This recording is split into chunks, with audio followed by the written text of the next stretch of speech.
Well, a fairly new word has been flying around to describe the Latino community. The word is Latinx, but this word is not really accepted by many in the community. Some people even find it offensive.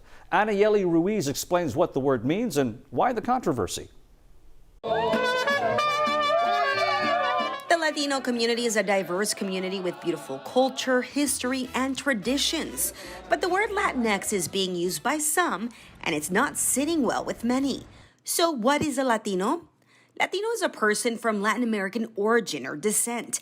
And in recent years, Latinx has been used to describe gender-neutral or non-binary alternative to Latino or Latina. So Latinx being more inclusive of the people of all genders. But here's the problem. The Spanish language is gendered. Almost all words are male or female. For example, Latino is male, Latina is female.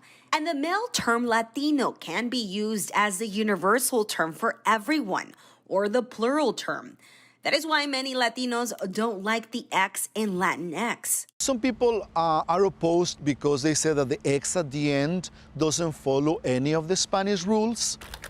And one of those is Adrian Garcia, a community activist. I personally don't use it or don't identify myself as a Latinx. It's almost like labeling, whitewashing our culture, whitewashing our people and our communities. And he's not alone. See, according to Pew Research Center, of the people that have heard of the term, 65% say the term should not be used to describe the Hispanic or Latino population.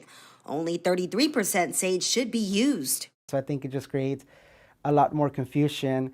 It drives our community into even more groups that, we've been marginalized for a while. And I just think creating another word or another label further divides our communities. But then you have people like Austin Ruiz. So we have drop-in room here for our youth 3 times a week. Who works with the LGBTQ community. I do consider myself Latinx. And even though he says he identifies as a male, he uses a term to be more inclusive of others. I use the term Latinx really because I see that as a very simple but a very meaningful way to see and to validate other people's existence other than my own. We can talk about Latino or Latina, but then you're missing a whole subset of people that don't fit in those two terms.